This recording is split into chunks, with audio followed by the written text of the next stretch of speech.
Hola, buenos días. Buenos días, ¿se me oye bien? Hola, sí. Vale, perfecto. Vamos a esperar a que se vaya uniendo el resto de compañeros y arrancamos. Buenos días.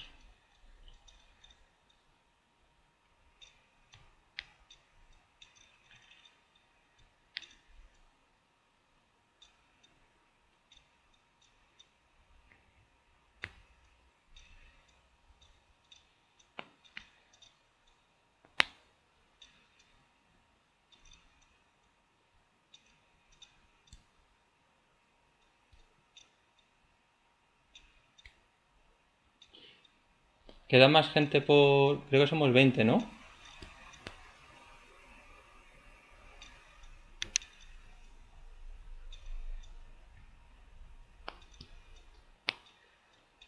Vamos a esperar un par de minutos más.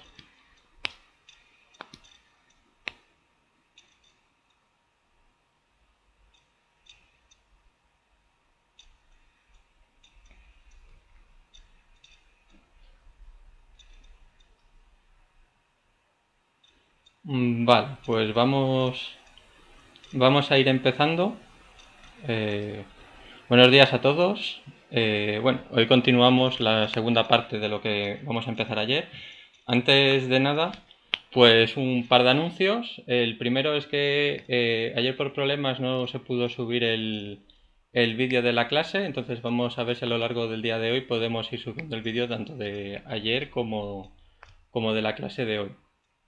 Luego, el segundo anuncio es que hoy la clase en mi parte va a durar un poco menos, porque luego sobre a las 10 menos 20 o así se conectará la profesora Lucía Prieto y os va a hablar sobre la práctica que tenéis que hacer, ¿vale?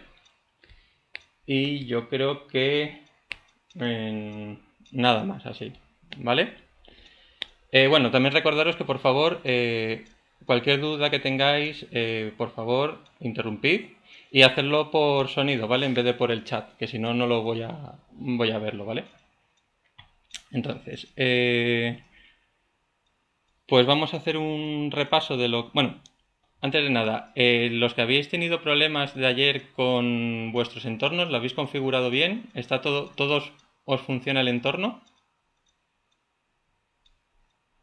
A mí al final sí, porque Vale, ejecuté el primer código, la primera línea de comandos no, pero la segunda y la tercera sí, y me va ahora. vale, perfecto. El resto asumo que os funciona. Si no decís nada, asumo que os funciona. Yo cuando vea el vídeo podría hacerlo, pero ahora no. Vale, ok. Una pregunta, Paula. ¿Qué utilizas? ¿Utilizas Conda o no utilizas Conda? O sea, yo, por ejemplo, programo en un TXT normal y luego lo ejecuto por consola de comandos, ¿vale? Entonces no sé si tú utilizas esto, utilizas otro entorno para ejecutar.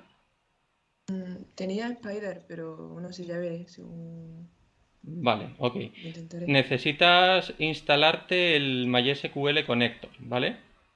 Que ahora, bueno, voy a hacer un repaso un poco de lo que dimos ayer y entonces necesitas instalártelo en tu máquina para poder hacer los ejercicios que vamos a hacer aquí en clase, ¿vale? Entonces, bueno. Sí, perdona, Pablo, te corta. Vale, gracias, lo intentaré ponerme ahora. Vale. Ok, pues entonces, si no hay más preguntas, pues voy a hacer un poquillo de repaso de lo que dimos ayer, aunque tenéis el vídeo, pero bueno, un poquillo para situarnos en dónde estamos, ¿vale? Pues básicamente la clase que dimos ayer os expliqué un poco por cómo que vamos a ver durante esta parte, que es acceder a las bases de datos usando aplicaciones. Entonces os puse unos objetivos, que es acceder a las bases de datos usando las aplicaciones, En este caso, pues haciendo con programación, ¿vale? Entonces tendréis que ser capaces de generar código para acceder a la base de datos. Os expliqué un poco lo que es el Workbench, también os enseñé cómo crear vuestros usuarios desde el Workbench. Si no os funcionan las selects de cómo levantar el servidor desde el Workbench, os vimos lo que eran las IPs, lo que era un servidor, os enseñé un poquito sobre el cliente servidor, lo que es el puerto, lo que son los localhost, etcétera, ¿vale? Vimos también pues que existen otro acceso que son mediante aplicaciones que ya han sido desarrolladas a tal fin, que los usuarios al final no necesitan conocer, por el contrario de la primera parte que necesitas conocer SQL, pues aquí no necesitan conocer ni SQL, ni que es una base de datos, ni nada. Simplemente pues rellenan los datos que sean y listo, ¿vale? Luego vimos la parte de acceso programático, que es básicamente lo que va a conectar la interfaz de usuario con la base de datos y es la que se encarga de gestionar pues eso, los accesos a base de datos, los inserts, updates, etcétera, etcétera. Entonces, claro, necesitamos saber aquí tanto el lenguaje de programación como SQL, ¿vale? Os hablé también un poco sobre ODBC, que viene siendo, entre comillas, una solución general para que no no tengamos que instalar un driver dependiendo del lenguaje de programación y del sistema gestor de la base de datos, pero que bueno, que funciona de aquella manera y que al final del todo pues estamos abocados a utilizar un conector que es una librería que nos conecta con la base de datos, dependiendo de la base de datos que utilicemos y del lenguaje de programación en el que estemos utilizando, ¿vale?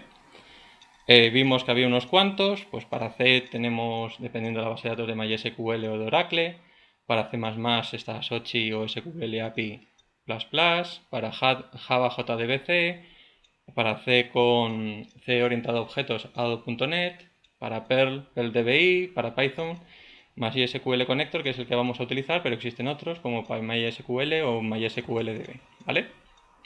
Entonces, ayer nos quedamos un poco por aquí, que se será instalando el conector y la versión de Python 3.5 o si teníais alguna superior a 3.5, pues quedaros con esa y ya está. ¿Vale? Paula, por favor, el enlace que aparece aquí, aquí puedes bajar el conector, ¿vale? De todas maneras, lo tienes cuando subamos el vídeo, lo vas a ver. Y cuando subamos las transparencias, cuando terminemos este bloque, subiremos las transparencias, también podréis acceder a él, ¿vale? Mientras tanto, intenta ir bajándote el conector e ir configurando tu entorno, ¿vale? Vale, pues nos quedamos básicamente aquí. Este es el repaso de lo que dimos ayer. Y lo que vamos a hacer hoy va a ser establecer nuestra primera conexión, ¿no? Entonces, ¿cómo lo hacemos? Pues invocamos al método de MySQL Connector que se llama connect, ¿vale? Y esta función tiene muchos parámetros, pero los básicos, por así decirlo, serían especificar el host, que puede ser local si nos queremos conectar al MySQL server de nuestra máquina, o puede ser una IP de un servidor remoto, ¿vale? O sea, no tiene por qué ser siempre localhost, puede ser cualquier otra IP, ¿vale? El user es el username que creamos ayer, vuestro usuario de vuestra base local. Y la password, también que es la password relacionada con el usuario que escribisteis ayer.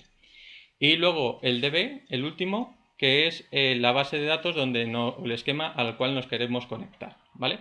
Hay otro parámetro que no está puesto aquí, pero que a mí me gusta ponerlo, que es el port, que se refiere al puerto de conexión, ¿vale? Por defecto se conecta siempre al puerto 3306, pero si por algún casual, por favor, si escribís en el chat, decidlo por sonido, porque no tengo una pantalla, entonces no os leo, ¿vale? Si es alguna pregunta, por favor, por el sonido, que si Es no, que no... no se está viendo la presentación, Javier. ¡Ay, perdón, perdón, perdón! Creo que no he compartido, lo siento. Fallo, fallo. Disculpad, chicos. Al final con las prisas siempre son malas consejeras. ¿Me veis ahora? Sí, ahora perfecto. Vale, perdonad, ¿eh? Vale, voy a ver si... Bueno, como os iba diciendo, vuelvo a repetir otra vez la parte de conexión. Nos conectamos mediante el método connect de la librería mysql.connector, ¿vale? Y la función, pues tiene estos parámetros básicos, que sería el host, en este caso, como he dicho, puede ser el localhost o cualquier IP que no sea local, ¿vale? Puede ser de cualquier servidor externo, ¿vale? No hace falta que siempre sea el localhost. Pero bueno, para nuestras pruebas va a ser localhost. El usuario, que es el usuario que he dicho que es el que creamos ayer en la base de datos, y la password asociada, ¿vale? Este PASSW se puede poner así o se puede poner con password en minúsculas, ¿vale? Te da igual una u otra. Y luego el DB o database, que también es la base a la cual nos queremos conectar. Como he dicho, aquí a mí me gusta otro parámetro que se llama port, P-O-R-T, que especifica el puerto de conexión, ¿vale? Si no especificamos ningún puerto, por defecto, el conector va a coger el 3306. Pero imaginad que vosotros habéis instalado MySQL en otro puerto diferente, ¿vale? Si no especificáis el puerto en la conexión, él coge por defecto el 3306, pero imaginad que es el 8080, entonces no va a realizar la conexión, ¿vale? Entonces, bueno, que sepáis que existe ese parámetro y que yo personalmente siempre lo especifico, ¿vale? Entonces, ¿cómo nos conectamos? Pues lo que he dicho. Primero lo que hacemos es importar la librería, ¿vale? Import mysql.connector. Y nos conectamos y le pasamos entre paréntesis los parámetros de conexión. Y ya está. Y así hemos conectado con nuestra base de datos, ¿vale? Entonces, este va a ser vuestro primer ejemplito que tenéis que realizar, ¿vale? No os lo voy a pasar, quiero que también, o sea, porque ayer os copié el código, pero si podéis ir codificando, porque así, no sé si vuestro nivel con Python, entonces así también os vais a ir soltando y vais a ir utilizando, o sea, viendo cómo se programa en Python, ¿vale? Entonces también aprendéis tanto a la base de datos como a desenvolveros un poquito en Python, ¿vale? Entonces, os doy 5 minutos y copiad este código, escribidlo y lo ejecutáis. Vale, una cosa, aquí lo del usuario y password, estos son los míos, ¿vale? Vosotros poned los suyos, poned los vuestros, perdón. Y entonces, pues nada, ejecutadlo y a ver qué os da, ¿vale? Os dejo, pues eso, un par de minutos, 5 minutos y me contáis.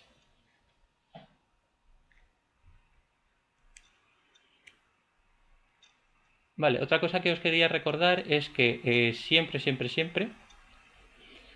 cuando nos conectemos a nuestra base de datos, cuando hayamos terminado de hacer todas las operaciones que necesitemos dentro de nuestra base de datos, por favor hay que cerrar la conexión. Esto es una buena práctica, porque al final, como os comenté ayer, esto es un código bastante simplón, tiene 12 líneas de código, no es mucho. Pero imaginad que estáis programando, pues tenéis 1.000.000 de líneas de código. Si empezáis a dejar conexiones abiertas, cuando ejecutéis el código va a ir muy lento, ¿vale? Y es porque estáis dejando conexiones sin cerrar. Estáis dejando ahí, por así decirlo, basura. Entonces, por favor, cuando hayáis terminado con vuestras conexiones de realizar cualquier operación con la base de datos, cerrad conexión para no tener este problema, ¿vale? Una duda, Sí, ¿no hay algún context manager para que haga el cierre automático cuando termine el bloque de código? Sí, luego ahora lo veremos, pero básicamente, o sea, al final siempre tienes que especificarle la directiva de cierra conexión, ¿vale? O sea, por ejemplo, en Java o aquí en Python siempre tienes que especificarle ciérrame la conexión. Si no le especificas que te cierre la conexión, por sí solo no la va a cerrar, ¿vale? Se va a quedar abierta. Vale.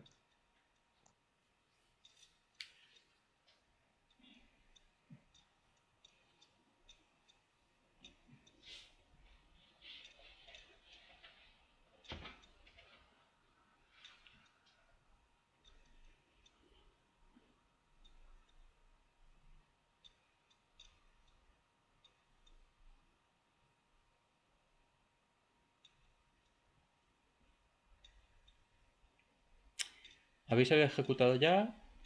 ¿Todavía estáis en ello? Los parámetros, pues como lo veis aquí, ponéis el nombre del parámetro igual y entre comillas el valor que tenga ese parámetro.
Vale, ¿habéis ejecutado ya? ¿Qué os ha dado? ¿O qué no os ha dado? Bueno, muestra el mensaje y no hace nada. Y no hace nada. Perfecto, hemos hecho nuestra conexión. Vale, nos tiene que dar algo. Voy a ejecutarlo yo desde aquí, ¿vale?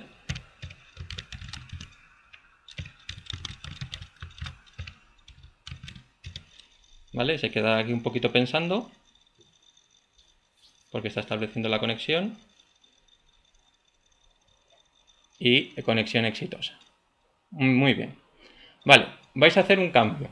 Vale, en vez de poner, por ejemplo, vuestro usuario, este usuario que habéis creado vosotros, inventaros un usuario diferente, un usuario, ¿vale?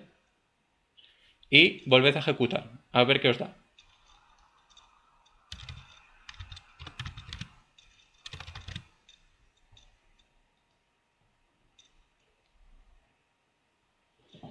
Y decidme qué os ha dado.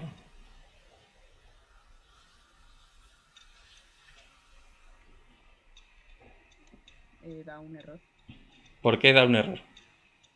porque no existe ese usuario. Muy bien, muy bien.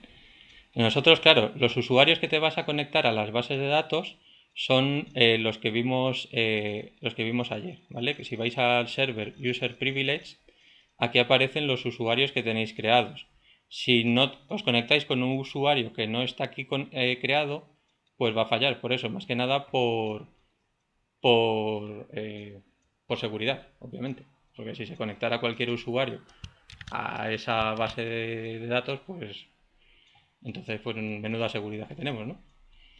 Entonces, vale, también vais a hacer un cambio. Os vais a inventar, en vez de poner localhost, vais a inventaros otra IP, por ejemplo, 192.167.1.4, por ejemplo, ¿vale?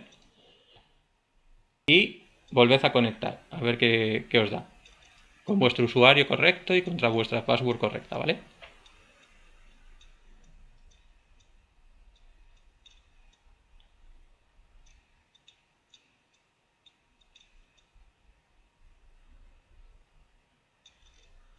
Y me volvéis a contar qué os ha dado. Y el por qué.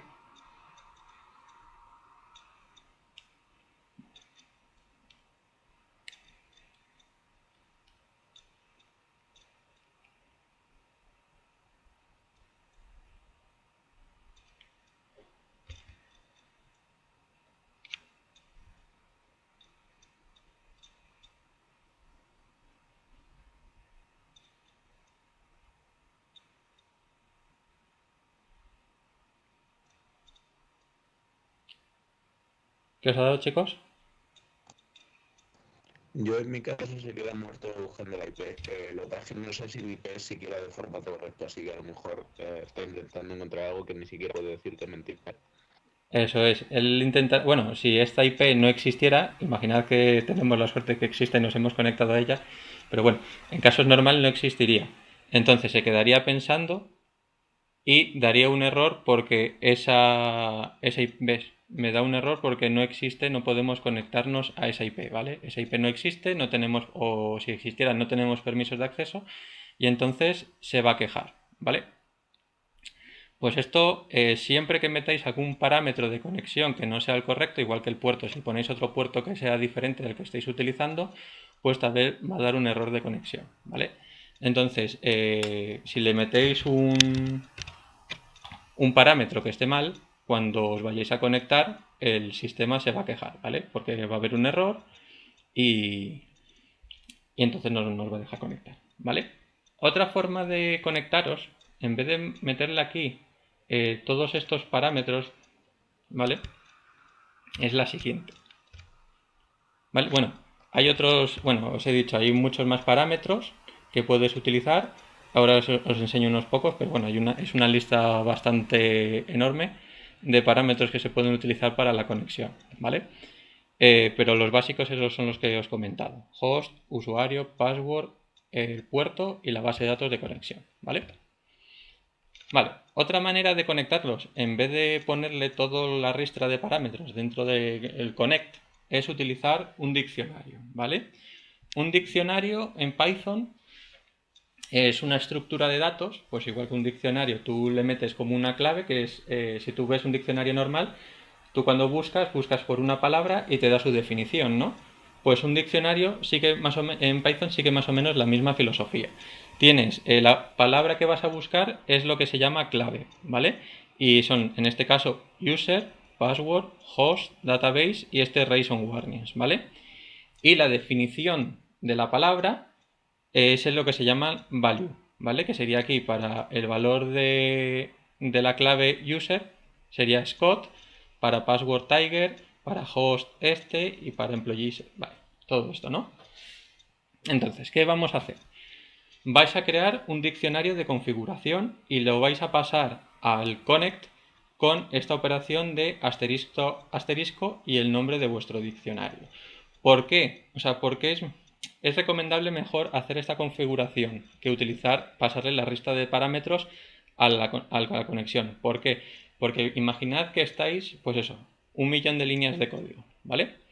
Y entonces, os conectáis a la base de datos y hacéis no sé qué, y os desconectáis, ¿vale? Y luego, eso es en la primera línea, pero luego en la línea 900.000 os volvéis a conectar a la misma base de datos para hacer otra operación, ¿vale?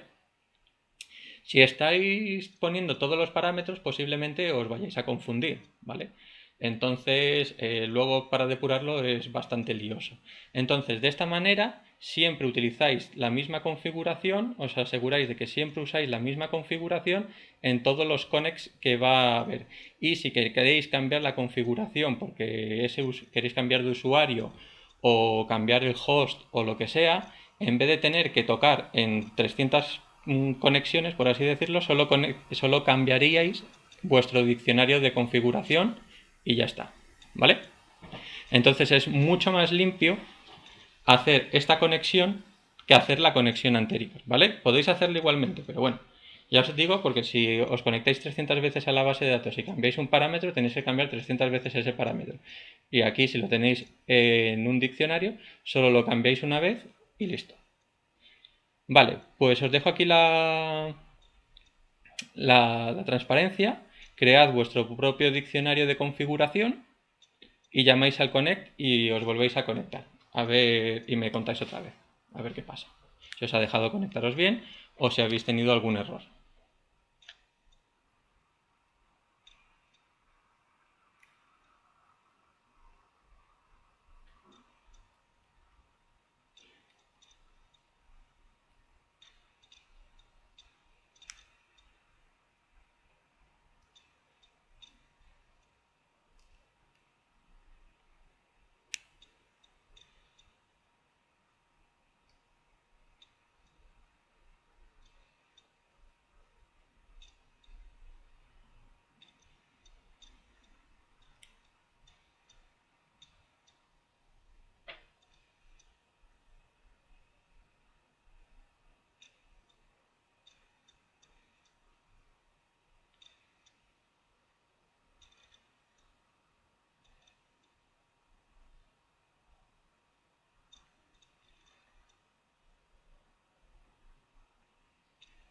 ¿Vale? Voy a ir haciéndolo yo también.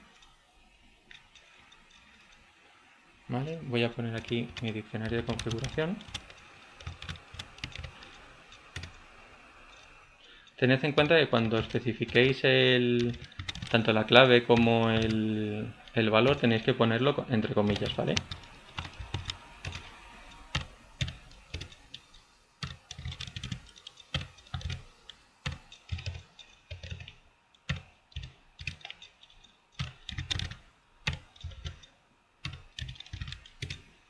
¿Habéis conseguido conectaros de esta manera?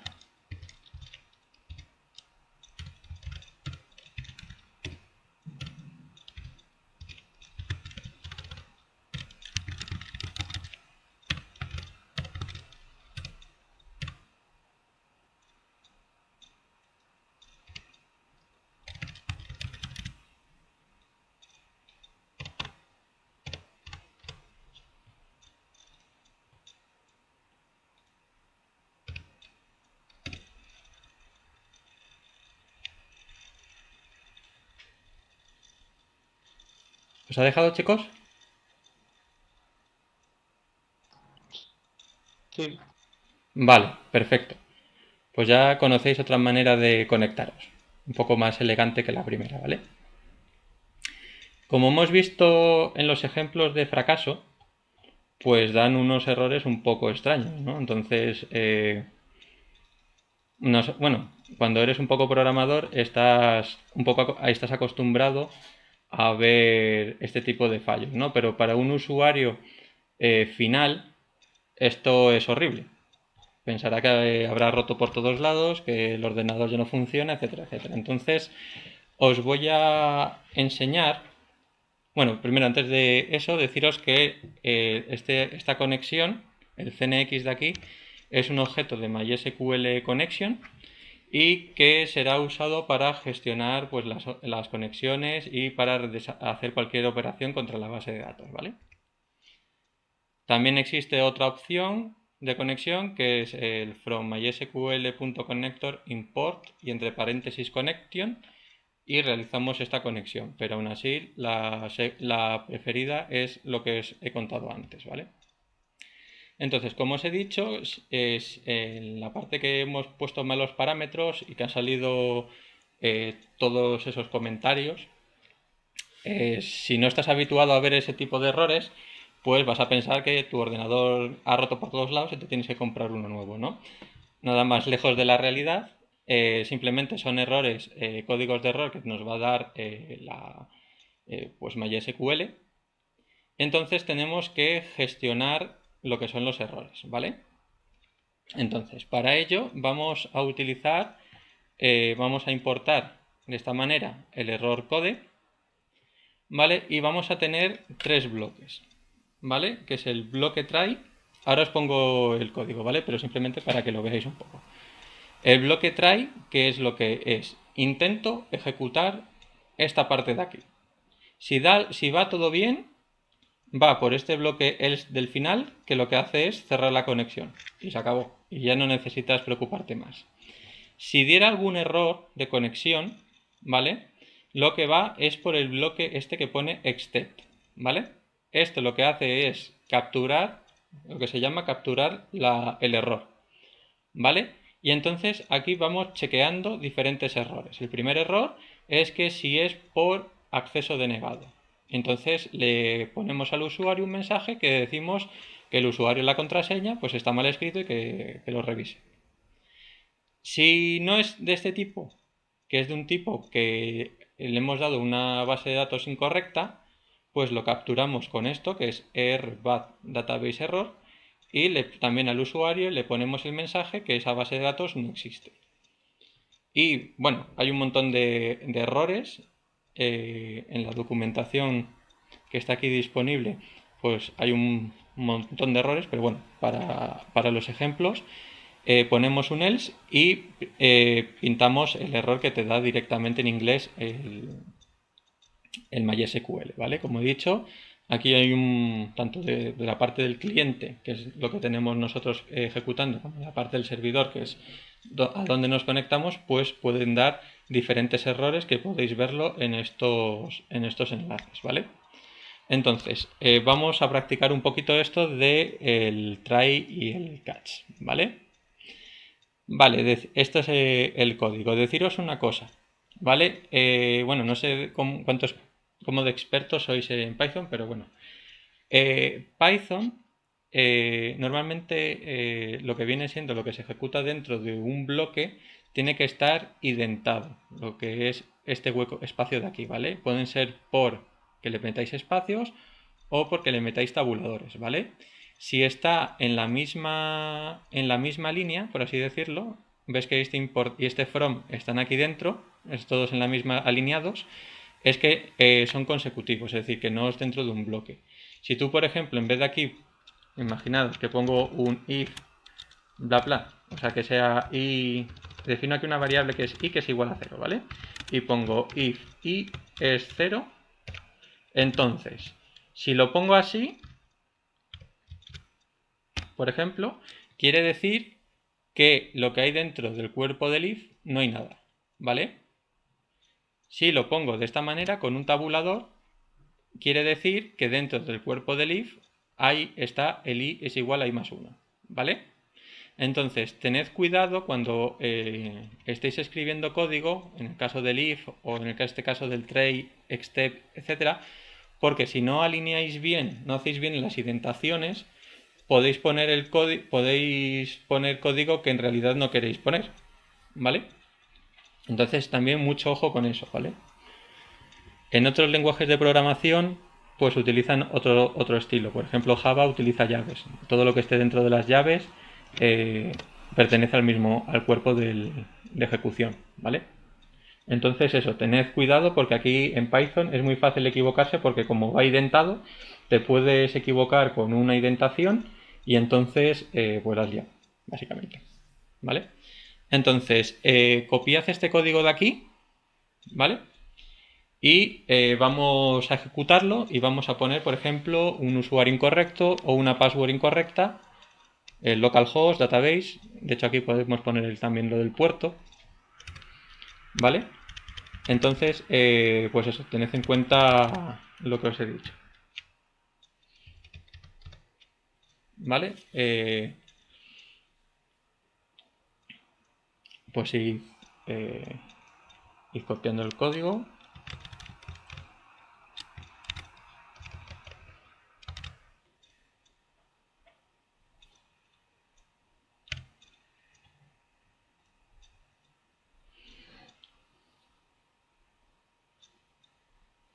E id ejecutando y me vais comentando también qué os ha dado, qué mensaje o sea, según vayáis cambiando usuario incorrecto, password incorrecta, etcétera, qué mensajes de error os ha dado, ¿vale? Y si son más entendibles que el mensaje de error que os dio al principio cuando os conectasteis sin el try y el extend.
¿Habéis conseguido ejecutar, haber hecho la prueba?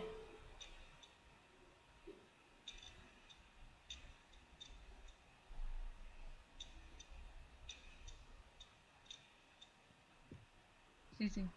Vale, ¿qué te ha dado? Pues en función de lo que cambie, o sea, si cambio el usuario, pues me pone que algo está mal con el usuario y con la contraseña. Ujú. Si quito la database, me pone que no existe. Y si está todo bien, pues que todo está bien. Vale, ¿tú crees que los mensajes estos, o sea, si tú como usuario final vieras un mensaje de estos comparado con el primer mensaje de error que te daba, ¿tú crees que es mucho más fácil e intuitivo o sea, de decir que ha fallado que en vez de todo ver toda la ristra de fallo del Sí, principio? claro. Sobre todo para alguien que no estaba acostumbrado a usar Python. Claro. Por eso, o sea, cuando estamos codificando, siempre es interesante hacer esta captura de errores, en vez de darle el error completo. Porque para un usuario que no tenga ni idea de Python, o en general que no tenga ni idea de que existe esto, si ve el primer error, pues se va a volver loco.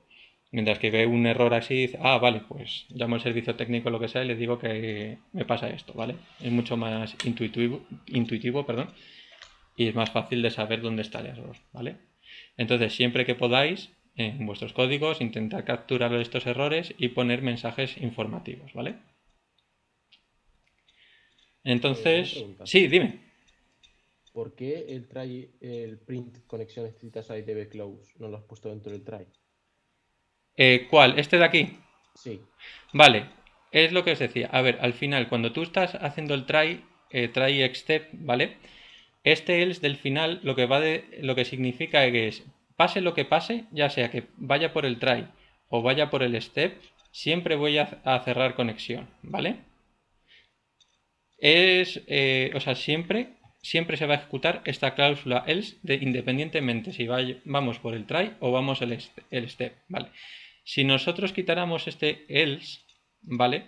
Cada vez que hiciéramos esto, aquí tendríamos que poner en la parte del try db.close, aquí también db.close, db.close, db.close, ¿vale? Entonces, de esta manera sabes que siempre vas a ejecutar este close, pase lo que pase, y no vas a duplicar código, que es otra de las buenas prácticas que hay dentro de la programación, que a la medida de lo posible no dupliques código innecesariamente, ¿vale?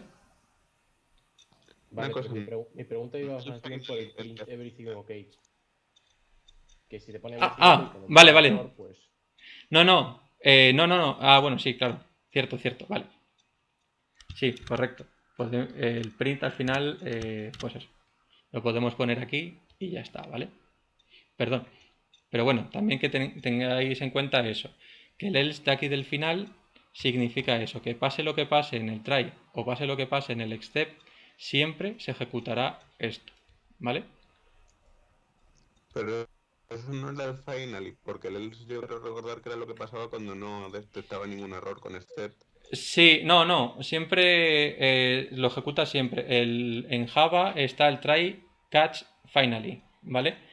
En Python pues tenemos try except else, ¿vale?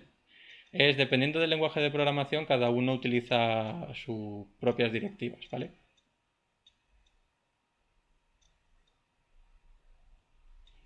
Vale, si no hay más preguntas, continúo, ¿vale? Entonces, bueno, pues ya tenemos nuestra conexión hecha. Vamos a hacer ya un poco de cosas interesantes, ¿no? Como por ejemplo, generar nuestras queries, consultar a la base de datos y recuperar nuestra información, ¿vale? Entonces, antes de realizar la query, tenemos que obtener un objeto que se llama cursor, ¿vale? Que es el que va a ser el encargado de recuperar los datos de la base de datos o de realizar la ejecución de un delete o de un insert, etc.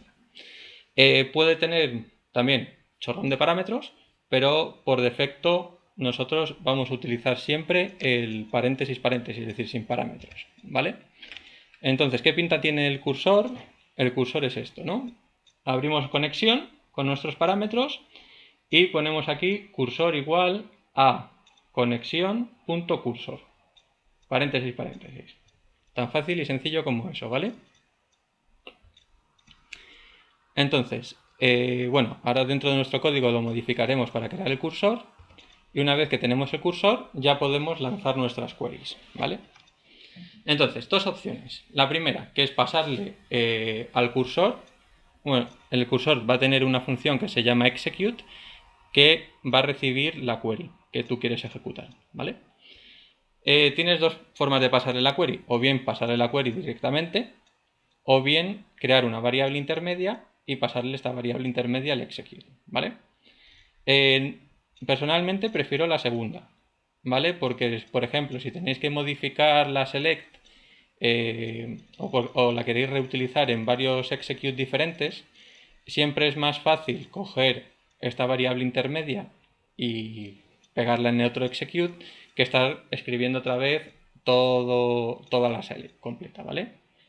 Se pueden utilizar las dos, pero lo que os digo, personalmente a mí me gusta utilizarla como una variable intermedia, ya sea porque o la tengo que modificar y sé dónde tengo que modificarla, o bien porque la vaya a reutilizar varias veces y es más fácil poner la query, o sea, el nombre de la variable, que poner toda la select completa, ¿vale? Y repetir la select completa, ¿vale? Pues eso, el método de ejecución tiene también muchos parámetros, pero bueno, de momento vamos a hacer esto, ¿vale? Entonces, en nuestro código que hemos hecho, vamos a modificarlo y vamos a crear un objeto cursor con esta directiva, que es la conexión.cursor, y luego vamos a crear nuestra query, que una query que será sencilla con respecto a Sakila, que será select asterisco from sakila.actor, ¿vale? Y poned el punto y coma al final, siempre, ¿vale? Y pues le dais a ejecutar.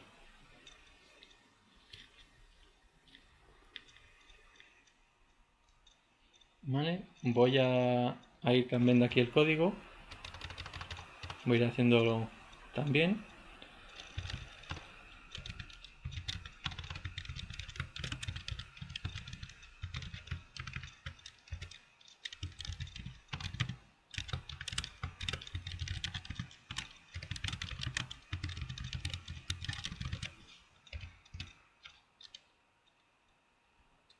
Vale, cursor.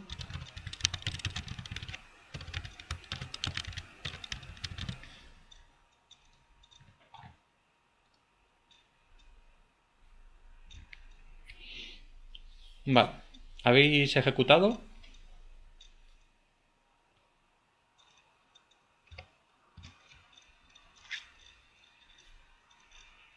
Perdón, este es el 3.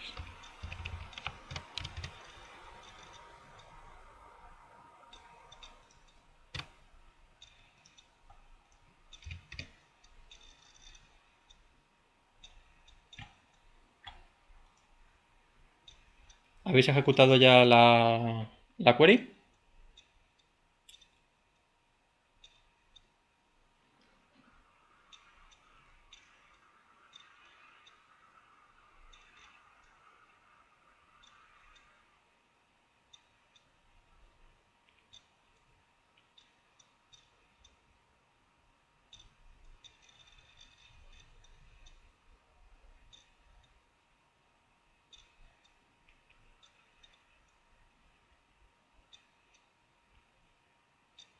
Sí, Vale.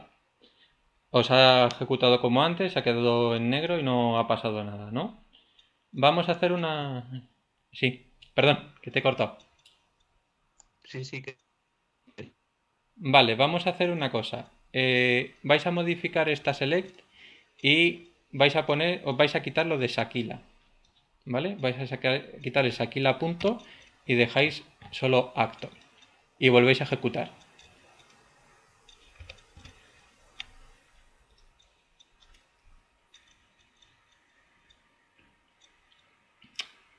Y me comentáis si... ¿Qué ha pasado? Vale, mientras tanto te iba a decir una cosa. Dime. el else que has dicho tú que se imprime cuando se dan los errores, no se imprime solo cuando se dan los errores. No se te Simplemente, no, solamente se ejecuta cuando el try es correcto. Vale, Lo acabo de probar. vale.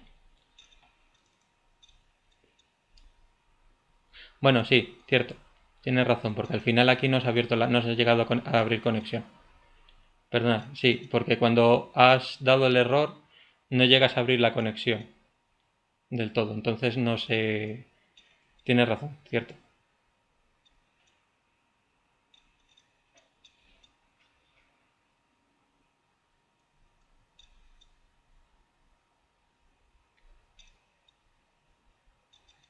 Vale, ¿os ha dejado hacer esta query?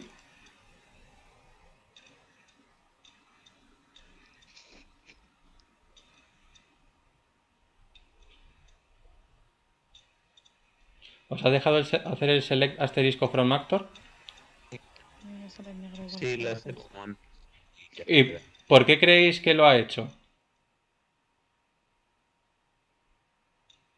O sea, ¿por qué creéis sin poner el Sakila punto delante ha ejecutado esta select? Porque en la conexión ya habíamos puesto base de datos igual a Shakira. Correcto, muy bien. Perfecto. Entonces, os voy a hacer otra prueba, ¿vale? Aquí, por ejemplo, tenemos Aquila y tenemos la de Mundo, ¿vale? Entonces, si ponéis, por ejemplo, world.country y ejecutáis, ¿qué pensáis que tiene que hacer? ¿Dará un error o hará la select antes de ejecutar? Probablemente un error porque la conexión a la base de datos no se da. O sea, Ahora, se da, pero no existe dentro de esa base de datos en la que te has conectado la tabla country. vale, ejecuta. Y dime qué te da.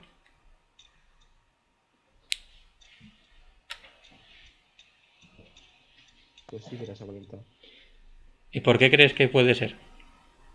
No sé, supongo que porque directamente estás ejecutando en SQL esa línea de código que es válida. Claro, No, esta línea de código dentro de vuestra base de datos existe esa base de datos. Tú cuando te haces el connect, hay una, no sé si la habéis visto, hay una directiva aquí que se pone use, perdón, y le pones el nombre de la base de datos y lo ejecutas y lo que te resalta en negro es la base de datos que ha dicho use. Entonces tú puedes quitarle el prefijo de la base de datos y siempre va a pensar que pertenece la tabla a la cual estáis consultando pertenece a esa base de datos, ¿vale? Pero el resto siguen existiendo, ¿vale? Si tú aquí le pones el prefijo de la tabla, de la base de datos que tú necesitas, la de word.country, te va a seguir ejecutando, porque en verdad sí que existe esa base de datos. Entonces la filosofía de aquí del connect es la misma. Vale, yo le estoy diciendo que te conectas aquí, ¿vale? Pero existe otra base de datos dentro de tu MySQL que es la de mundo. Entonces tú le has especificado que existe mundo. Y entonces, o sea, él sabe que existe mundo y tú le has especificado que quieres de mundo. Entonces él te lo va a dejar por eso, porque existe. Es como si tú aquí haces el use que os he comentado. Si tú le quitas este prefijo, el word punto, y dejas country y ejecutas, ¿ahora qué pasa? Bueno, ahora me ha dejado mal y existe en Sakila, vale. En vez de country, country language, que no existe.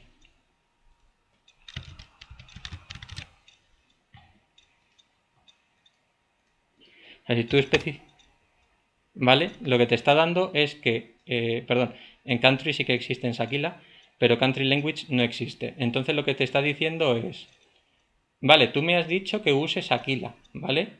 Tú aquí, como no me has especificado ninguna base de datos, yo pienso que es por dentro sakila.countryLanguage. Intento realizar la select contra esa contra esa tabla. Y como no existe, pues te doy el error, ¿vale?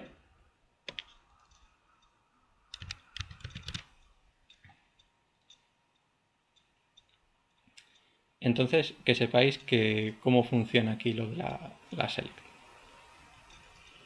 Vale, ya hemos hecho nuestra select. Bien. Pero nos falta una cosa. Nos falta recuperar los datos. Queremos recuperar los datos. No solo queremos hacer una select. Queremos los datos porque luego vamos a hacer cosas con ellos, ¿vale? Entonces, hay muchos métodos para recuperar estos datos, ¿vale? Os voy a poner, bueno, os voy a ir contando de uno en uno. El primero es el fetch one. Fetch one lo que te devuelve es la primera fila o la siguiente fila del conjunto de datos, ¿no? Si es la primera vez te devolverá la primera fila. Si ejecutas un segundo fetch one te devolverá el segundo registro, el tercero, etcétera, etcétera, ¿vale? Entonces, pues lo que te devuelve al final, el fetch one es todo el registro completo, ¿vale? Y lo tenéis que guardar como en una variable intermedia que se llama row. ¿Vale? Entonces, en nuestro código hacemos row, o sea, primero, row igual a cursor punto fetch one, ¿vale? Y hacemos un print de row, ¿vale? Y ejecutáis.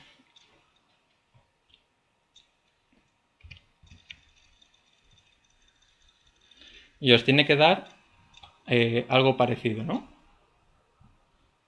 Dependiendo de cómo lo haya ordenado la tabla, pero os da el registro.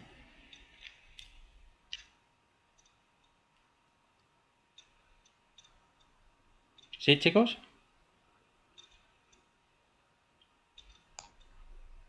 Sí. Vale. Vosotros también podéis acceder, espera, si no me equivoco, si yo aquí le paso el índice,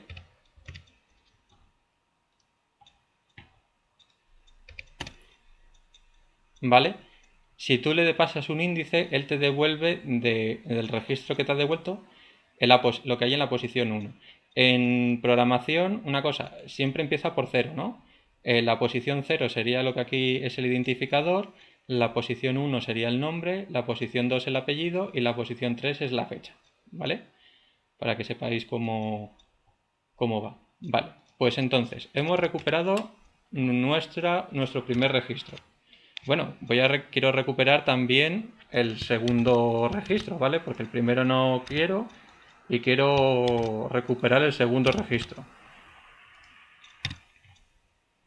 ¿Vale? Pues hacemos otro fetch one y recuperamos. Y recuperamos el segundo registro, ¿vale? Y así podemos seguir eternamente haciendo fetch one para recuperar todos los registros que hay en nuestra base de datos. Pues diréis, menudo coñazo hacer esto, ¿vale? Pues para eso existe lo que se llama el fetch all, que es el segundo tipo de recuperación de datos de la base de datos. El fetch all, a diferencia del fetch one, lo que te va a hacer es recuperar todos los registros de la base de datos. Y esto lo guardamos igual en una variable y esto te devolverá una tupla, ¿vale? Si queremos recorrer los registros, lo que vamos a hacer va a ser lo que se llama iterar, ¿vale? Entonces, estos son nuestros datos recuperados y lo que hacemos es recorrerlo mediante un for. For row in data. Y lo que hacemos luego, lo que queramos aquí dentro. En este caso, pues vamos a pintar lo que haya en cada una de las filas en la posición 0, ¿vale? Que serían los IDs, ¿vale?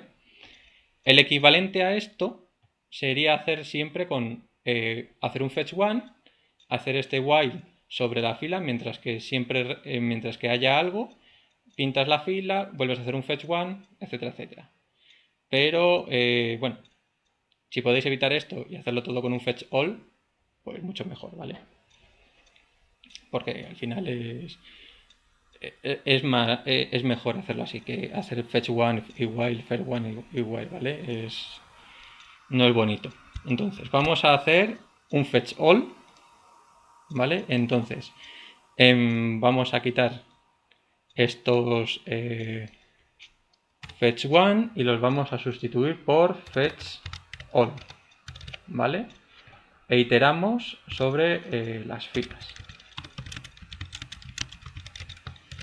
Y lo que hacemos, vamos a hacer un print de la posición 1, que serían los nombres de los actores y de las actrices. Vale. Entonces, cuando lo tengáis, me contáis qué os ha dado.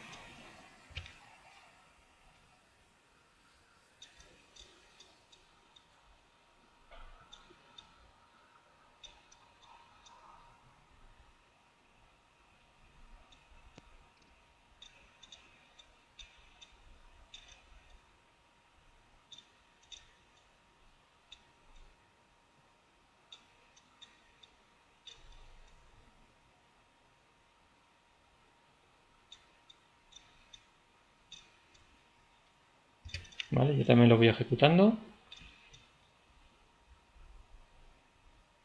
Y os ha tenido que dar algo así parecido, ¿no? Sí. ¿Vale? Estos son todos los nombres de todos nuestros actores y actrices que existen en la base de datos. ¿Vale? Perfecto, ya hemos recuperado toda la información. Vale, pero imaginad que no queremos eso, que no queremos todo, sino queremos solo un subconjunto de ellos, ¿vale? Pues hay otra directiva, que es el fetchMany, en la cual tú le especificas el tamaño de los elementos que quieres recuperar, ¿vale?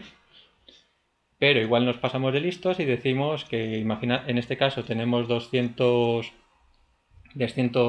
actrices y actores registrados y nosotros le ponemos 300, ¿vale? Pues si tú le especificas más filas de las que tiene disponible el sistema, lo que te va a dar es el número máximo, ¿vale? No te va a dar ningún error, simplemente te devuelve el número máximo y ya está. Es como si fuera un fetch all, ¿vale? Entonces, en el código, pues básicamente es igual que todos los fetch, lo que pasa es que tiene un parámetro que es el tamaño, que es el size, y tú le dices el subconjunto de elementos que quieres, ¿vale? Size igual a 15, size igual a 20, size igual a 300.000, ¿vale? Y luego, pues exactamente igual, vas iterando como el resto de los fetch, bueno, en el caso del fetch all, perdón, vas iterando sobre los datos y vas devolviendo lo que tú quieras. Vale, pues vamos a hacerlo en nuestro código. Vamos a quitar el fetch all y vamos a poner un fetch many y de tamaño pues 20, por ejemplo, ¿vale?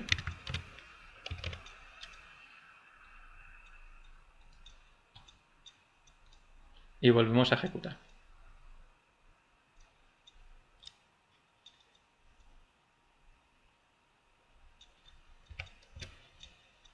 ¿Vale? Y aquí nos ha dado pues nuestros 20 actrices y el nombre de actrices y de actores. ¿Vale? ¿A vosotros también os da lo mismo?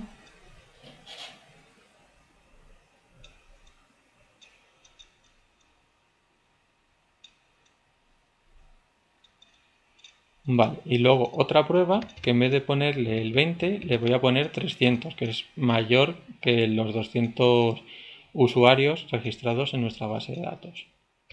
¿Vale? Y vuelvo a ejecutar. Y como veis, no me da ningún error, sino que simplemente me devuelve todos los nombres que hay registrados en la base, en la tabla.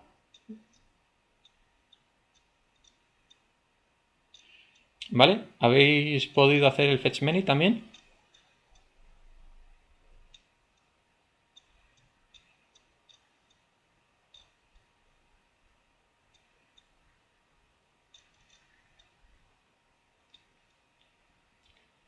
Vale.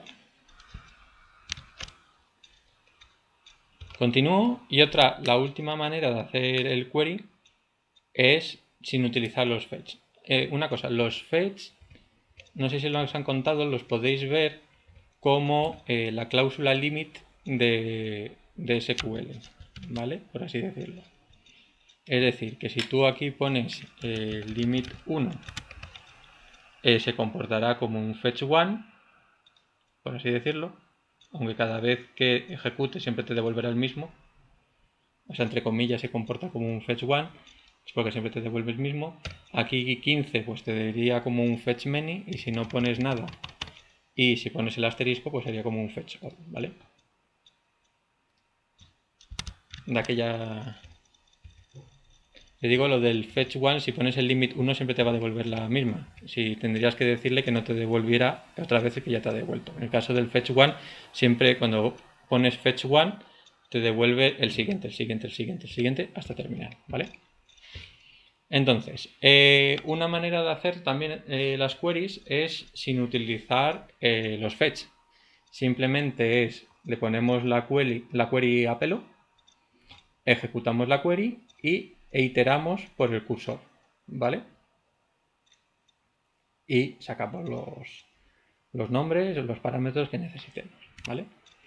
Entonces, pues igual, tenemos nuestra query, ejecutamos y entonces en vez de iterar por las filas, iteramos por el cursor, ¿vale? Vale, ejecutadlo de esta manera y me comentáis si lo habéis conseguido, si habéis conseguido recuperar datos.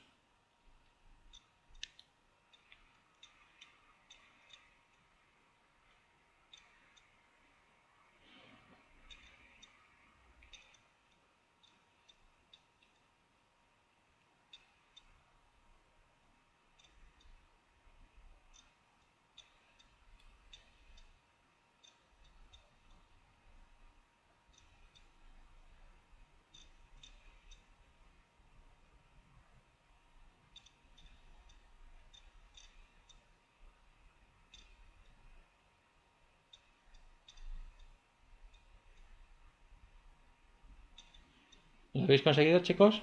¿Habéis conseguido recuperar los datos sin utilizar los fetch? Sí. Vale. Ok, entonces, como veis, hay 4 formas, por así decirlo, principales de recuperar los datos. El primero es utilizar el fetch one, que lo que te hace es recuperar la siguiente fila. Si es la primera vez que lo ejecutas, te devuelve la primera, si lo vuelves a ejecutar la segunda, etcétera, etcétera. ¿Vale? Luego tenemos el fetch all, que lo que te devuelve son todos los registros de la base de datos. El fetch many es el tercero, que lo que hace es recuperar, según el parámetro de tamaño que tú le has indicado, te recupera esos registros. Si indicamos un tamaño mayor que el máximo que tengamos de registros, pues no te devuelve el error, sino te devuelve el máximo. Y por último, pues directamente no es usar los fetch, utilizar la query de select e iterar sobre el cursor, ¿vale? Esas son las formas que vamos a tener de hacer las queries, ¿vale? Hay otra, bueno, en este caso sin así son selects normales. Hay otra manera que es hacer las queries paramétricas. Las queries paramétricas quiere decir que tú cuando estás codificando no sabes el valor, por ejemplo, si tú aquí pones un where id sea igual a no sé qué, tú en ejecución, o sea, perdón, en codificación no sabes el valor de esos IDs que te pueden venir, ¿vale? Entonces lo que haces es dejarlos como sin rellenar, ¿vale? Y luego en tiempo de ejecución lo que vais a hacer es rellenar ese parámetro que a priori no sabíamos, ¿vale? Entonces estos son lo que se llaman las queries paramétricas. Entonces, como os he dicho, vosotros ponéis la query y durante el tiempo de codificación vosotros no sabéis cómo es el ID, no sabéis el valor de los IDs, ¿vale?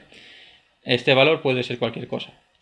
Entonces, por ejemplo, que este valor puede venir dado o bien por otra query previa que hayáis hecho, o bien porque el usuario teclee por pantalla y cuando le dé el intro recogéis esa variable y la insertáis aquí. O sea, puede venir de un montón de sitios, ¿vale? Entonces, cuando estéis codificando, vosotros no sabéis qué valor tiene aquí.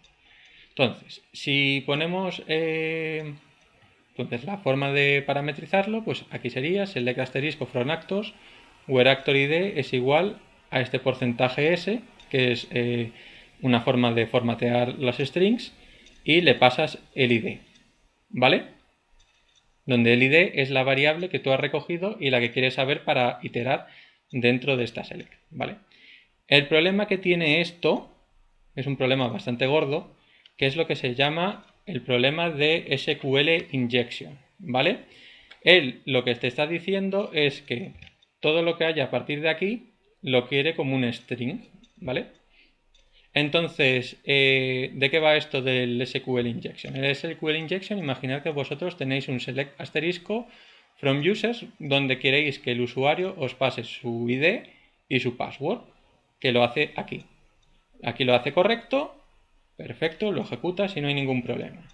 Supongamos que al haber hecho el paramétrico, como os he indicado aquí con el porcentaje S, tenemos un usuario que es malintencionado, ¿vale? Sabe de queries y es malintencionado. Entonces, como le habéis dicho que sea como un string, aquí lo que puede poner el usuario es que en vez de poner su número ID de usuario y su password, te cierre las comillas y te ponga esta cláusula or 1 igual a 1, punto y coma, y te ponga aquí el comentario y como password el cierre de comentario, ¿vale?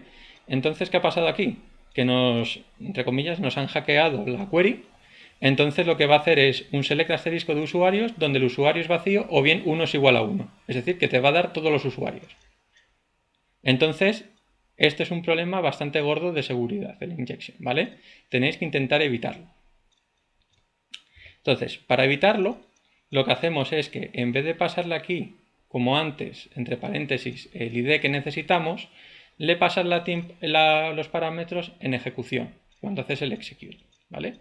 Entonces, le metes la query, le pones la query y en una tupla los valores que tú necesites.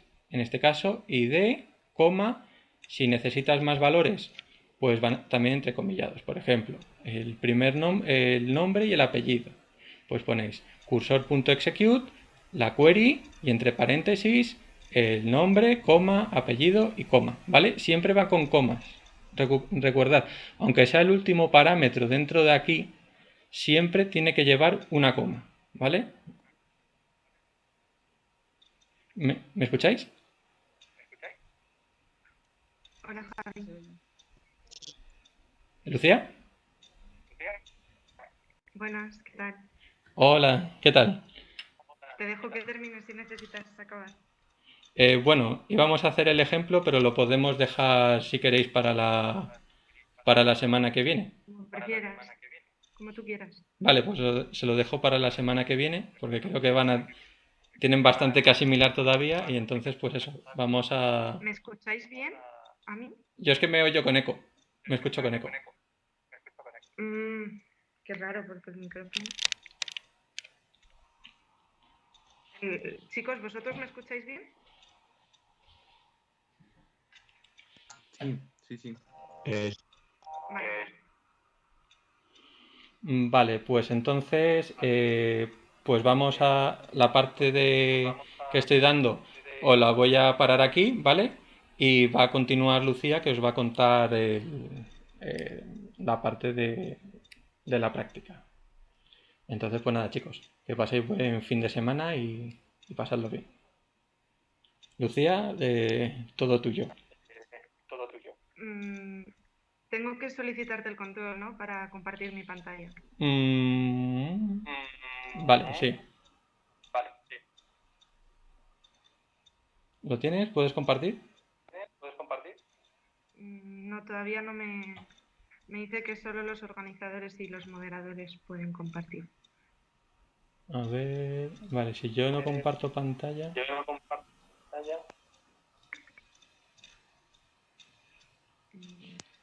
Aún no me deja.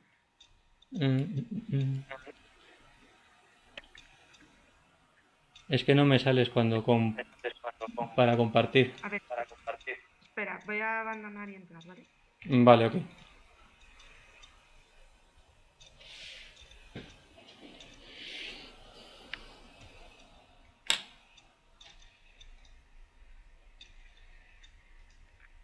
Vale, a ver.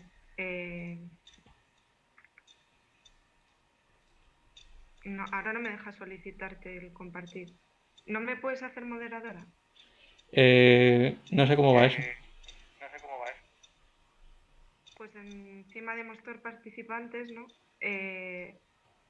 Donde tienes todos los participantes, le das al botón derecho, no tienes Dame un segundo.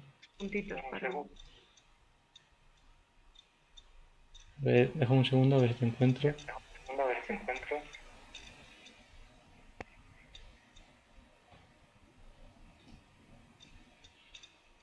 Convertir en moderador. Vale. Dime si ya puedes compartir. Sí, ahora sí, ahora perfecto, gracias. Nada. Vale, chicos, veis mi pantalla, ¿verdad? Espera un segundo, Lucía, porque se me ha quedado lo de la Ahora ya. Sí. Ok. Vale, bueno, ahora, lo primero me presento, soy Lucía, como os ha dicho Javi. Estaré estos días, bueno, tanto para la práctica como para alguna clasecilla de acceso programático.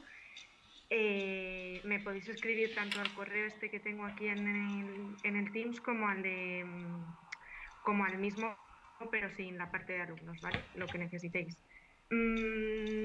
Os he subido los ficheros necesarios para la práctica tanto al Teams como al Moodle. Entonces en Teams lo tenéis en archivos, he hecho una carpeta que es práctica y aquí tenéis tanto el enunciado, el PDF, como la base de datos que vamos a utilizar y bueno, el modelo de la base de datos que os lo he puesto en JPG también para que lo tuvieseis en un archivo separado, pero lo tenéis en el PDF, ¿vale?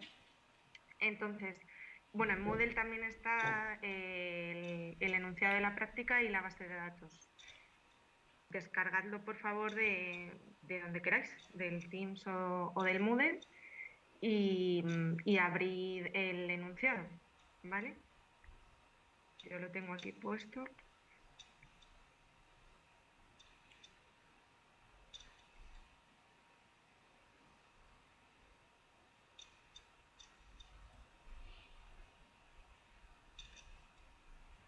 Vale, bueno, todos los años hacemos en bases de datos una práctica de acceso programático que no sé exactamente ahora el porcentaje que vale de la nota, pero supongo que os lo contaría Alejandro. Y realmente lo que consiste es en hacer un pequeño programa con Python que vamos a ejecutar desde la terminal y que nos va a proporcionar un menú para hacer diferentes consultas, modificaciones, borrados, etcétera, sobre una base de datos, ¿vale? Este año cada año proporciono un material distinto.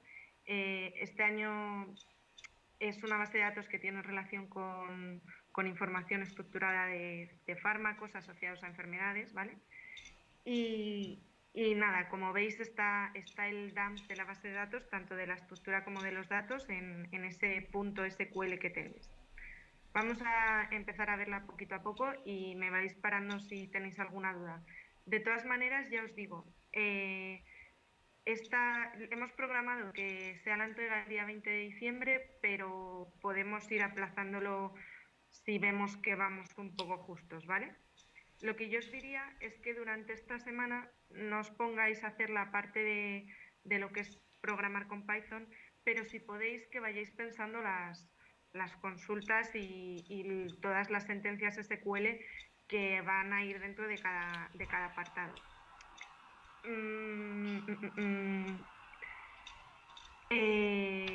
Lo que os diría yo que hicieseis, cargaros cuando podáis el dump en vuestro localhost, ¿vale? El dump de la base de datos que yo os he pasado, para tener ahí la base de datos y que podáis ir rastreando un poquito con ella y que eso, vayáis preparando lo que son las consultas SQL y os las vayáis guardando para luego poderlas poner con todo el desarrollo en Python. Como os digo, seguramente sea hacia el 20 de diciembre la fecha de entrega, pero no es definitivo, o sea, depende de cómo vayáis. Intentaremos que sea así, pero bueno. ¿Cuántos sois en total? Porque el año pasado eran bastantes, hicimos grupos de 3, pero si no cuadra también podemos hacer grupos de 2. He visto que en Moodle de alumnos sois como unos 26 o así, pero no tengo claro que todos estéis cursando la asignatura porque he visto que muchos no estaban metidos en la clase, entonces no tengo claro si sois todos los que estáis o no. ¿Alguien me puede confirmar?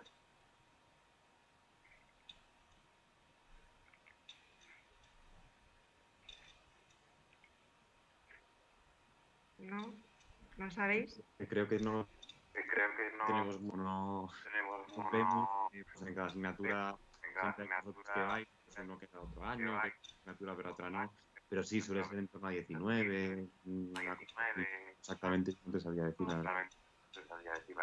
Vale, ok. Bueno, en principio pensad que serán grupos de 3, ¿vale? Si luego hay algún problema, pues igual tiene que haber algún grupo de 2 por ahí. Pero id hablando para que sean grupos de 3 y si alguno está descolgado o lo que sea, que me escriba a mí y vemos a ver cómo juntamos, cómo arreglamos sin problema, ¿vale?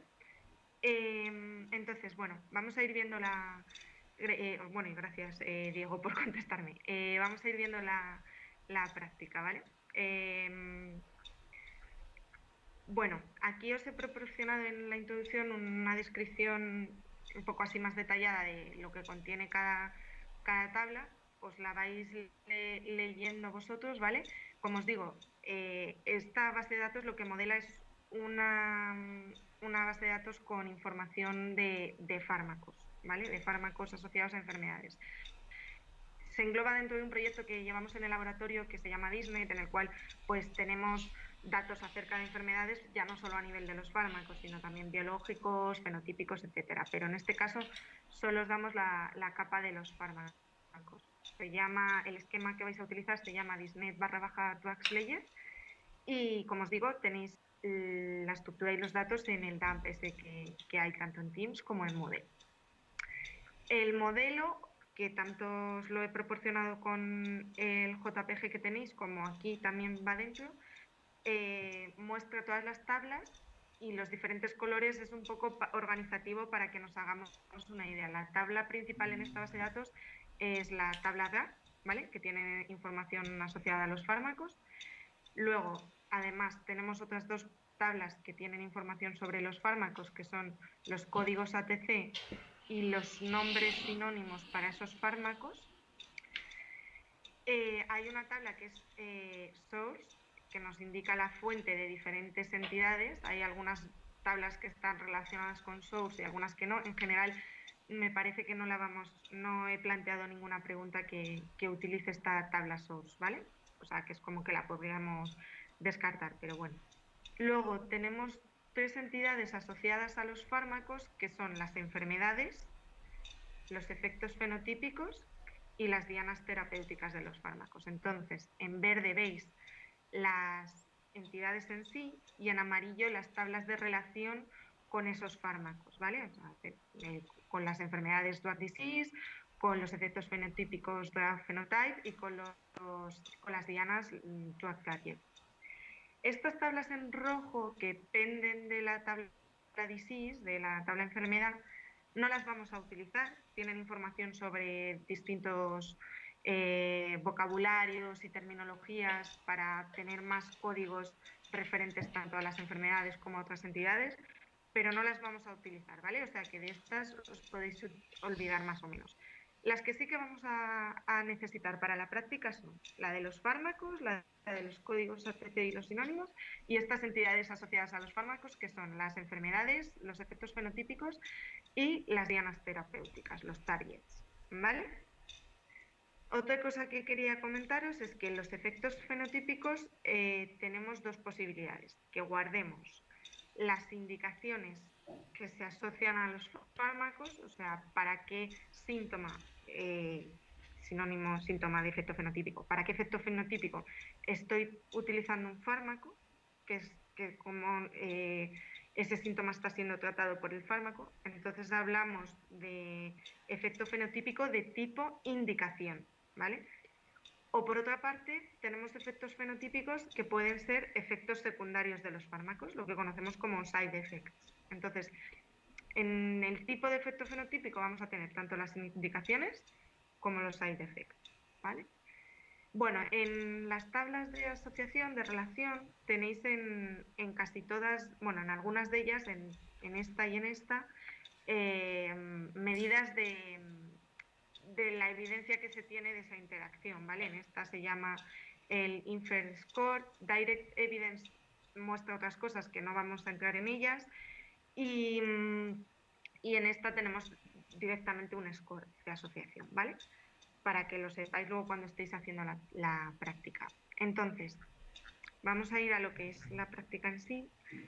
Como os digo, en lo que consiste la práctica es en escribir un programa en Python que nos vaya a dar acceso a la base de datos sin tener que consultarla directamente, ¿no? Sino que por línea de comandos nos vaya mostrando opciones y nosotros podamos ir eligiendo qué opciones queremos consultar o queremos modificar o insertar, lo que sea, ¿vale? Entonces, de consultas tenemos 4 grandes bloques. Uno sería la información general de la base de datos, otro sería la información más relacionada con los fármacos, el siguiente sería la información sobre las enfermedades. Bueno, he dicho 4 grandes bloques y son 5, perdonadme.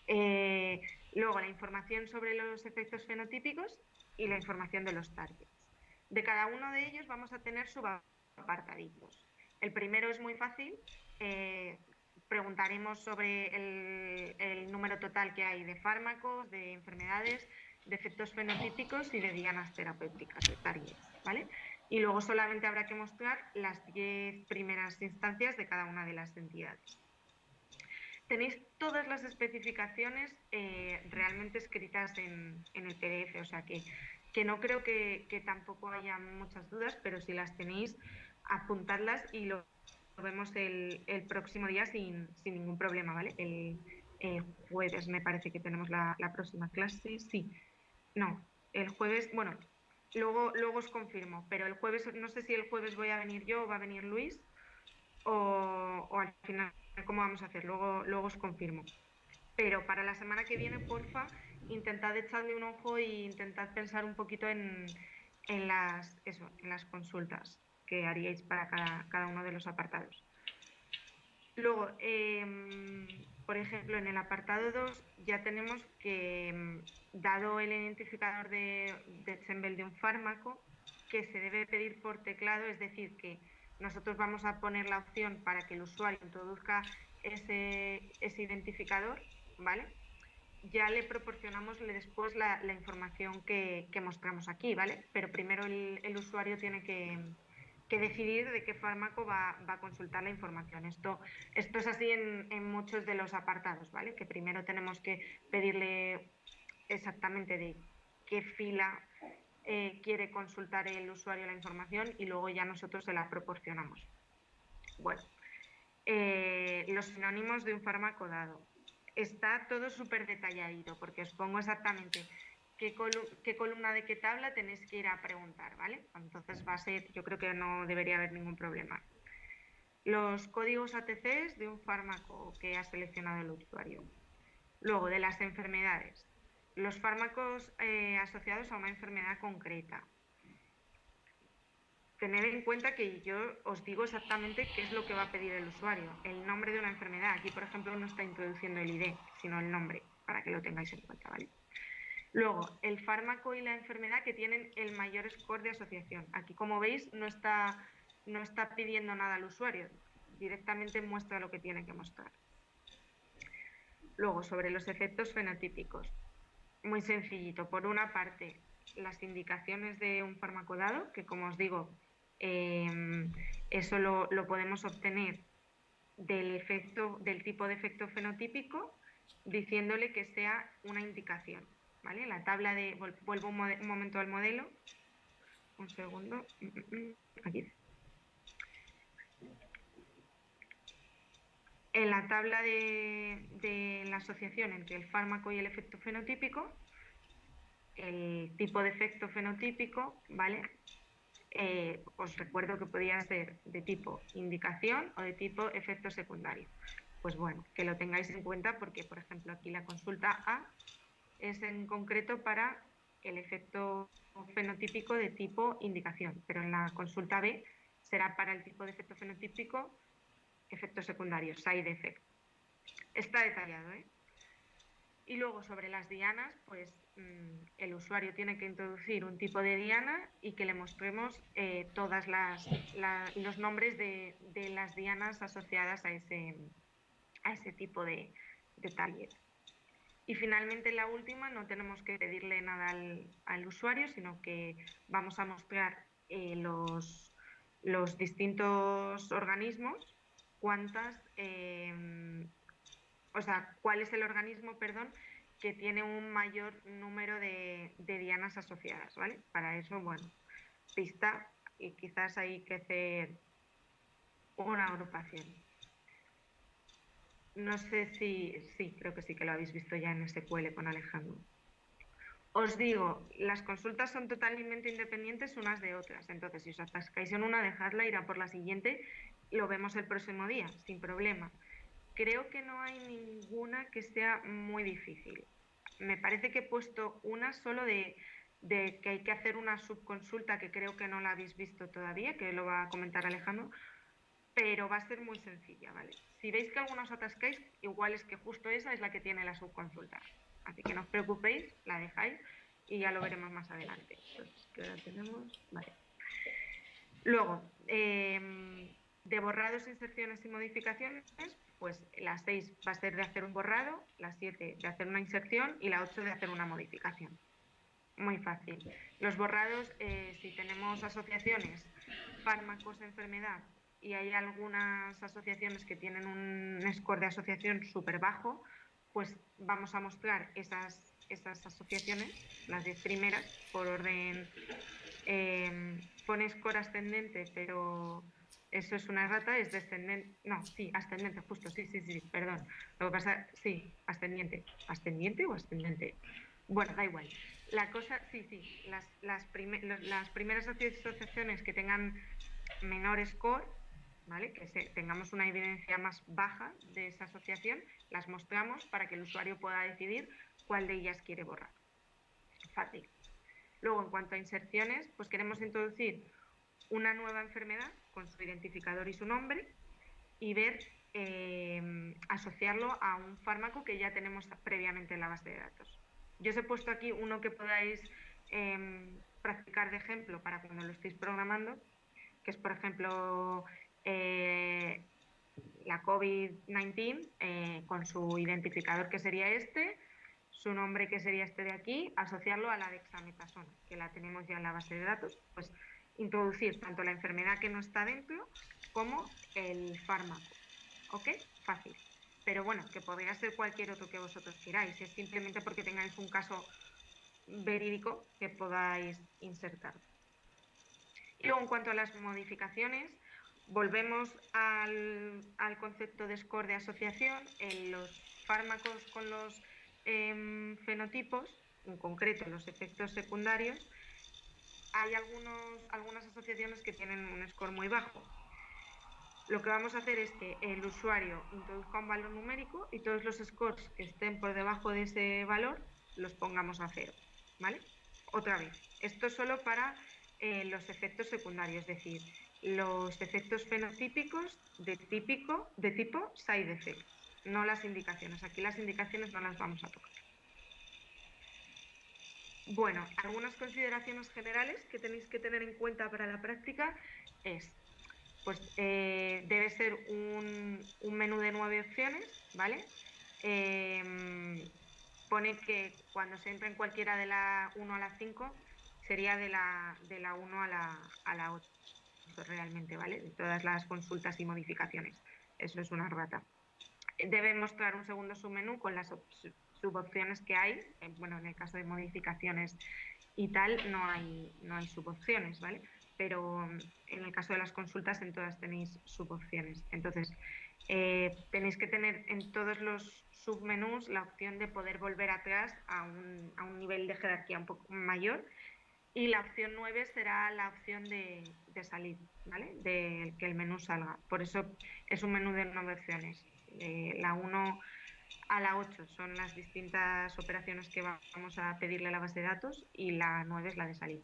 Esto no es riguroso, ¿vale? Si queréis estructurarlo un poco de otra manera, como queráis que sea fácil para el usuario, es decir, yo, cuando lo esté corrigiendo.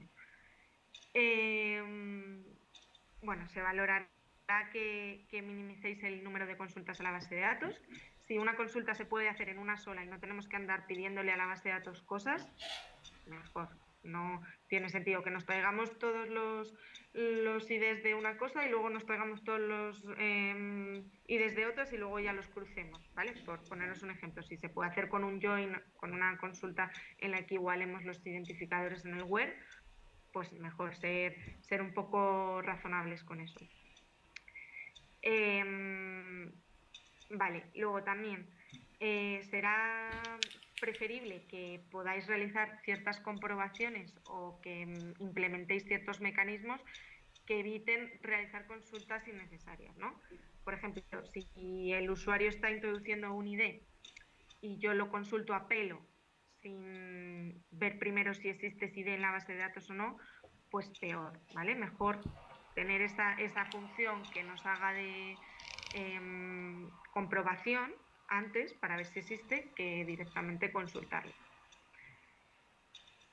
Relacionado con lo anterior, que gestionéis en la medida de lo posible todas las excepciones y los errores que puedan suceder y que si yo meto cosas que no tienen sentido en el programa, pues que de alguna forma lo tenga en cuenta. O sea, cosas coherentes y lógicas, ¿no? Tampoco os volváis locos, ¿vale? Pero las cosas que se han visto durante la clase, pues hay que implementarlas de gestión de errores. Luego también que el código esté limpio, ordenado, factorizado en funciones, ¿vale? Que no sea ahí un chorrón de cosas que yo no me entere de lo que estáis haciendo, pues mejor, ¿vale? Y que lo comentéis para que yo sepa qué hace cada cosa también. Y bueno, como ya hemos dicho, en principio haced, si podéis, entre vosotros grupos de 3. Si veis que alguien se queda descolgado, me decís y lo vamos viendo. Y intentaremos que estén para el día 20 de diciembre, pero en las clases que vienen lo iremos viendo, ¿vale? Según vayáis, si vais un poco con que estáis muy saturados ahora o lo que sea, o simplemente que se nos atraganta un poco, pues o sea, hay opción a que aplacemos esa fecha. Publicaremos las notas con las notas del examen y la revisión también se hará junto con el examen. Tenéis que entregarme un fichero zip en el que metáis tanto el código en Python, los ficheros o el fichero .py que hayáis desarrollado y un PDF en la que indiquéis pues tanto el nombre, los apellidos y el DNI de cada miembro del grupo, como si queréis hacer una aclaración o algún comentario sobre el programa que habéis desarrollado, ¿vale? Y nada, eso es más o menos todo. Como os digo, el próximo día que venga yo, tened por favor más o menos que hayáis un poco trasteado con la práctica para que os vayáis familiarizando y podamos resolver dudas que estoy segura de que surgirán, ¿vale? Por mi parte creo que nada más. ¿Tenéis alguna duda de momento? ¿Algo que queráis comentar o añadir?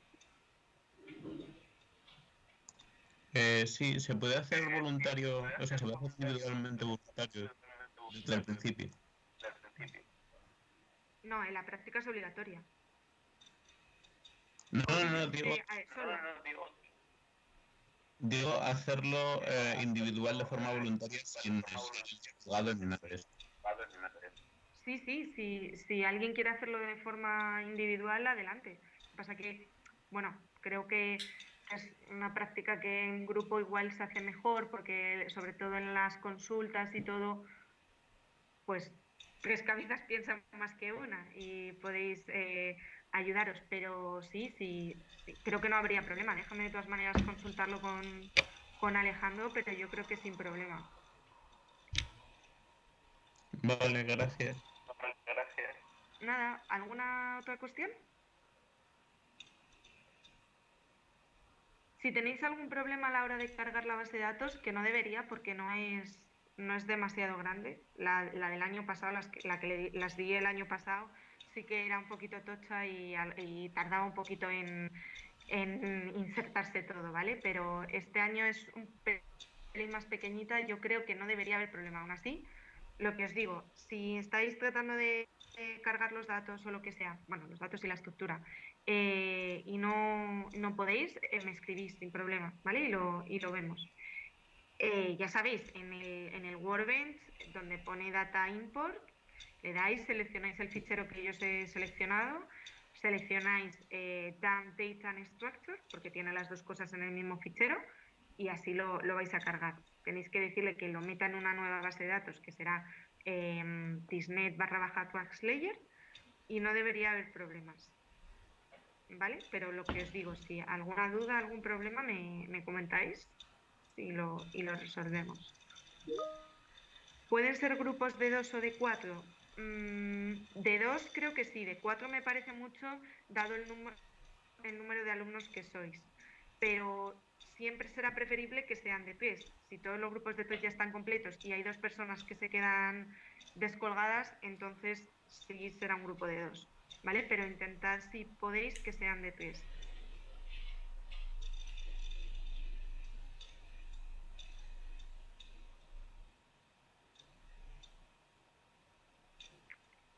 Bueno, pues yo creo, chicos, que por hoy ya hemos terminado. Lo he dicho, que en la próxima clase, dejadme un segundo mirar un momento una cosa y ya os confirmo si... ¿Qué me ha escrito Alejandro? Vale, ok. Un momentín.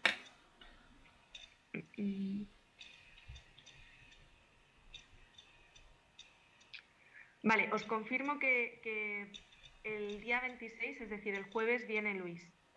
El profesor que dará, lo diré, la parte de seguridad y usuarios y todo eso, ¿vale? Entonces, ese día, el jueves que viene, estaréis con él os explicará su parte, que es independiente de esto.